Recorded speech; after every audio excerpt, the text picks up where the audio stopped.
Been a while since I gave you a wrap up, and I can't hold a tune.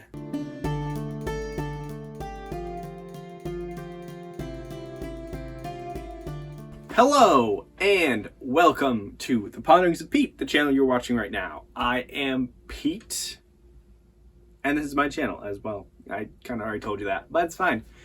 Let's talk about what I've read in September and August. And I'm saying September, but I really don't mean September, I mean July, because July and August, September's in the middle of it, so I can't really talk about it. So, it's been quite some time. If you are new here, please like, comment, subscribe, all that jazz. And if you're coming back, thank you so much. I really appreciate your support, and yeah, all the stuff.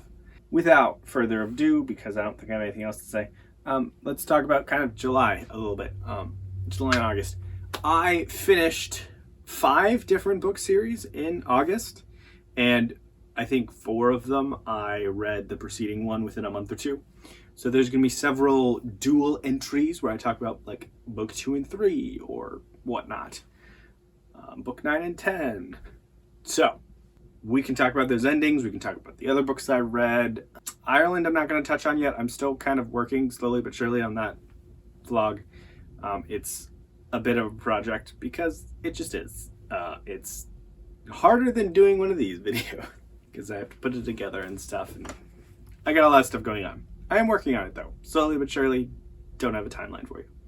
So what did I read? The first thing that I didn't end this series. I got through book 3 of 5. Shadow Campaigns, Shadow Throne, Price of Valor. I read both of these books in July.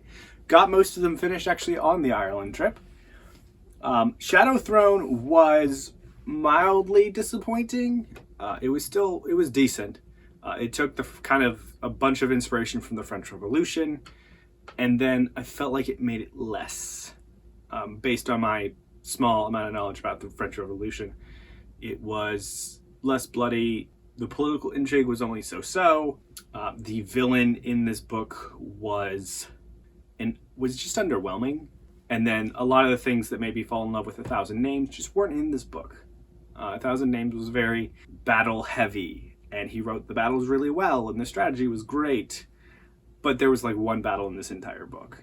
So that was Price of Valor was more of a return to form. It actually felt like it took the best parts of Shadow Throne and the best parts of 1,000 Names and kind of put them in a book. The battles probably weren't as like a big of a highlight as 1,000 Names, but being in Warfield battles with all that strategy and the war and everything is just exciting. He definitely improved on his political intrigue writing in book 3, Price of Valor, which was good to see that he's improving on it. Definitely like Price of Valor more than Shadow Throne. Looking forward to continuing this series to completion in this month and next. Next up, we have the first ending, which was Mad Ship and Ship of Destiny by Robin Hobb. The finale to the Live Ship Trader series. Crazy. Wild. I didn't really see where Robin Hobb was going in the series, and even from the very beginning, there wasn't really like the clear ending to this series. I love the themes of agency, the themes of change, and just the characters, what she was saying with some of these characters. And you know, I didn't necessarily love all the characters because I hated several of them with a passion, which is fine, just means she wrote them well. This was definitely a phenomenal series. I will say that this is not, I wouldn't call this an escapist fantasy series. I would call it the opposite of that, because there are things that this author, that Robin Hobb confronts, that are not something that you see in a lot of fantasy. It's kind of, sometimes. And the things that she does explore, she explores in a very honest way, though some of the execution felt rushed in some semblance to this. If you're wondering what I'm talking about, take a look at the trigger warnings for Ship of Destiny.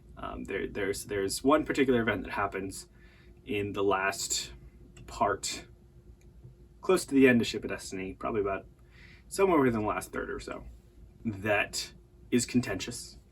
And I think this event is what I'm talking about when I say that she dealt with it honesty, although it did felt like some of the things later on were rushed because of it.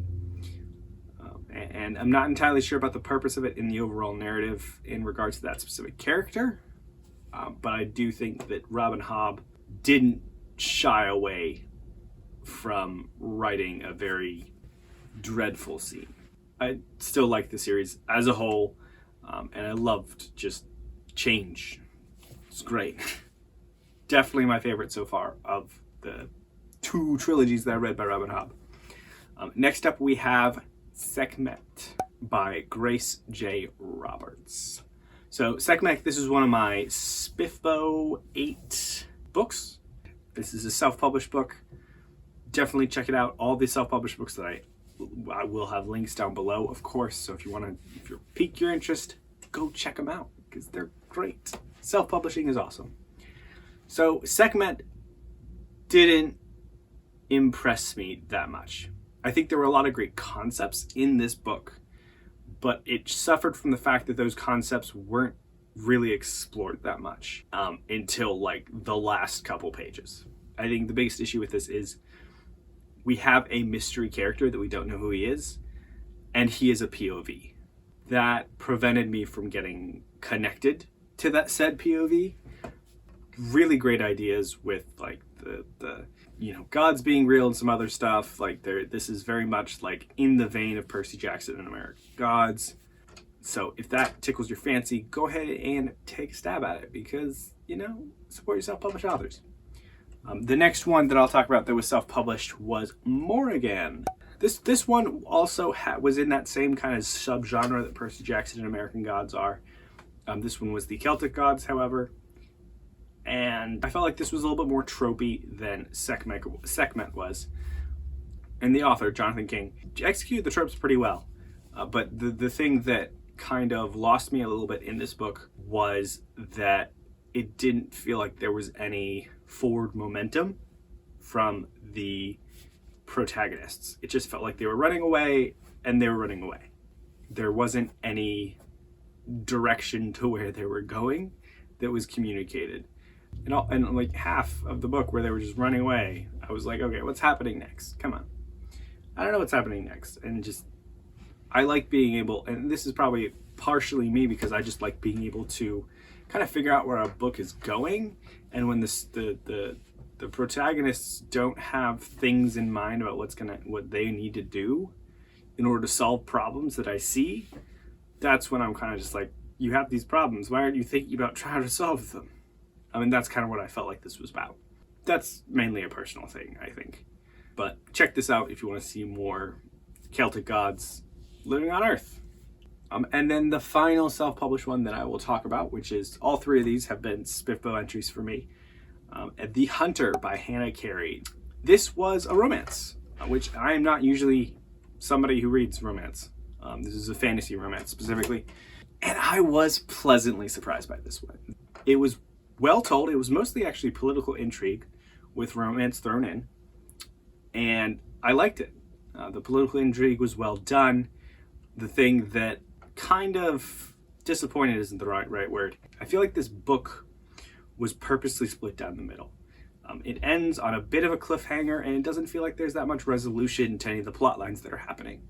So I really feel like if you had, like if the author had combined both books, because I believe this is a duology, into one book, it probably would have felt more whole.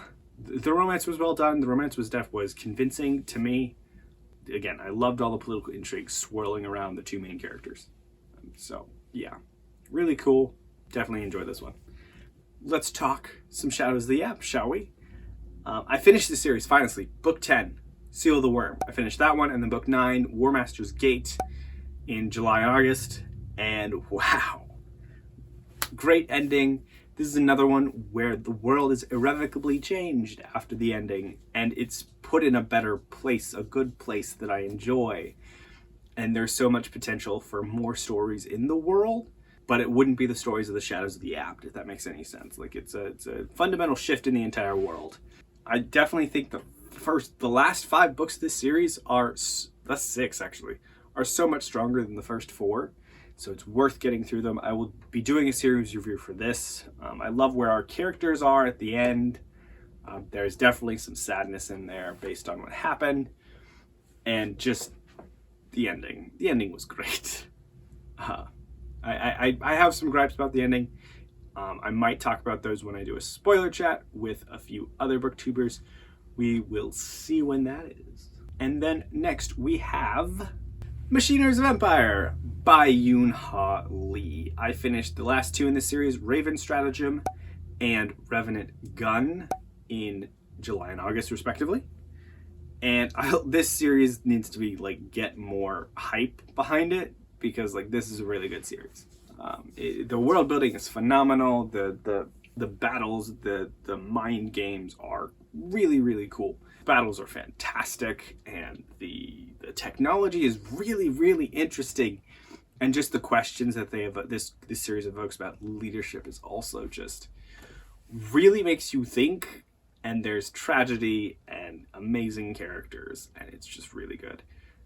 Again, this is another one that I need to put my thoughts together, do a series review, why you should read it, and I'll have it out. I finished a self-published series this month as well. Bonds of Chaos by Zach Argyle, Book 3, the Threadlight Trilogy. That's right, it's out, it's done, it's completed. If you're looking for a Brandon Sanderson-esque type of series, you have hard magic, you have characters that are easy to attach to, epic battles, fights, and magic, and all this stuff, check this series out, because there's a lot of good things in this series. Loved the ending. The ending was very moving. Another one I'm definitely want to do a series review on and talk more about this later. But check out Bonds of Chaos, the Threadlight series. I do have a review for the first two, actually, I think, somewhere in there. I'll link one of them up below. And finally, the big one, the big kahuna that I finished. Like, this series is now one of, like, probably one of my favorites of all time. Ken Liu's Dandelion Dynasty. Book 4, Speaking Bones, came out, and I read it. Freaking loved it. Just, oh my gosh, I love it. This is one of the series that I love because of how many things it just asks me and like gets me thinking about. A lot of the things that really hit me a lot of the time are leadership, like the nature of leadership, how people lead, what questions they have to ask themselves, how their answers affect the people around them. And there's a lot of really great themes. How do you deal with where you are? There's so many things that I really can't even say. There's so many good quotes, like teeth on the board, weigh the fish. It's definitely a horse. Like, there's so many good things in this series. I have reviews for the first 3. Check them out. And I will definitely have a series review coming out soon for this one, because this is absolutely fantastic.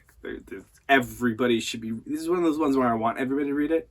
I know it's not going to be at everybody's taste, but I really would love it if everybody read it. That's what I read. I think that I had some pretty good 2 months of reading, honestly. And I am excited to continue with everything I'm continuing with and finish some more series in the next few months to wrap out 2022. Have a great day, everybody, and get some rest, because that is super important.